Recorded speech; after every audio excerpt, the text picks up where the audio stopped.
Welcome back to the Sports News Analysis YouTube page. We're continuing our Week 14 NFL previews and predictions here. I'll preview every game for you, give you a prediction at the end, and this is where you can come get your football analysis. I definitely always urge comments in the comment section here. Always up for a good debate. You can always catch me on Twitter at SNewsAnalysis. That's at SNewsAnalysis. The Vikings will host the Chicago Bears this week. Big game with big playoff implications, sort of for the Vikings, sort of like a last stand kind of situation where if they win, they can kind of give themselves hope heading down the stretch. If they falter, their playoff hopes, based on where they'll sit at that point, are probably finished. The Bears come into this game with a record of 8-4, firmly in one of those wild card spots here in the NFC. If they win this game, they're also tied with the Packers for the division lead. So just a big game for the Bears and the Vikings all around. Huge playoff implications for both. Chicago comes into this game after going 7-1. They've lost 3 of their last 4 to move to 8-4. They're tied with the Packers, who they still have another game with this season. The Bears are going through a similar sort of swoon like they went through last year when they were out to a 7-3 mark and then faltered down the stretch. The main difference this year, though, is there's no Jay Cutler excuse. Jay Cutler's healthy, Jay Cutler's playing, and yet they're still faltering. Brian Urlacher is going to miss 2 to 4 weeks with an injury. Just to give you an update on that in case you hadn't heard that. But as far as the Bears go, some things to look out for. Cutler, 60% completion percentage so far this season, 15 touchdowns, 11 interceptions. Not where I think his numbers need to be. Are those terrible numbers? They're not awful. But for a guy that's a franchise guy that they're expecting to take the next step this year and to really lead this team, probably not the numbers that Bears fans had expected from Cutler heading into the season.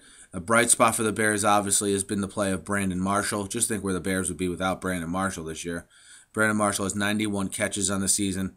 He's sort of seen a career rebirth since being teamed back up with his old buddy from Denver, Jay Cutler. As far as the Bears' defense goes, look, it looks like no matter how much they try to change their MO or change the way they play, it always comes back to them relying on their defense. And it's been the same way this year.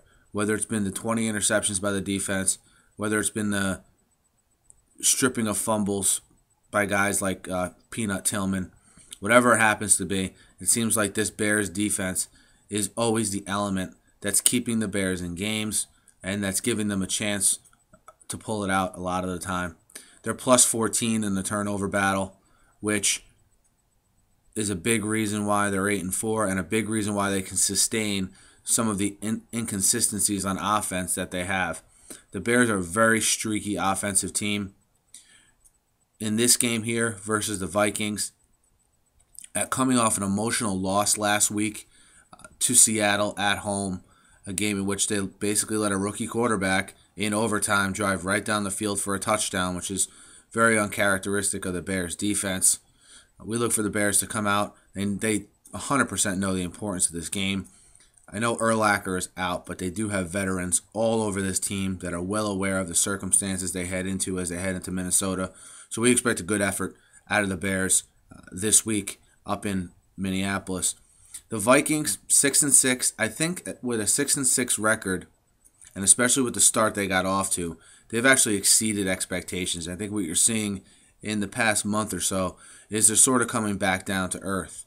But with that said, some definitive bright spots for this team. It's obviously led by Adrian Peterson, who has 1,400 plus yards already with 8 touchdowns. People may think it's a foregone conclusion that Peyton Manning would win the Comeback Player of the Year. Well, what if AP puts up, let's say, on the low end, 1,700 yards and 12 touchdowns? Well, what do you do then? I think Adrian Peterson is going to be in that discussion for Comeback Player of the Year, and is probably going to also be in the discussion for NFL MVP as well. His team standing might hurt him a little bit in that one, but look, he's having a heck of a year. proving, he's setting new standards for how people come back from ACL injuries. I'll tell you that much. Whoever his trainers are and whoever his doctors are, they're probably going to make a lot of money now, given the success that he's had coming back from his ACL injury. On the defensive side of the ball, the play of Jared Allen, 8.5 sacks when he's getting doubled almost every game, is definitely very impressive.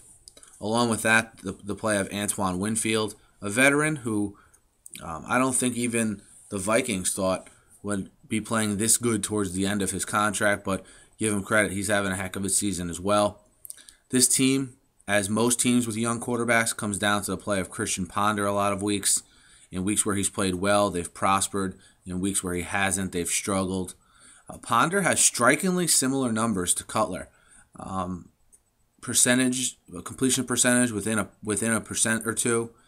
14 touchdowns, 11 interceptions. Obviously, where you see the main difference between these two guys is the fact that Cutler throws more balls down the field. He throws for more yardage, while they're a little bit more conservative with Ponder. And hey, when you have Adrian Peterson in the background in the backfield, you probably don't need your quarterback airing the ball out, throwing the ball downfield, taking chances. So Ponder is a quarterback that has developed this year. I think has gotten a lot better than people might have thought coming into the season.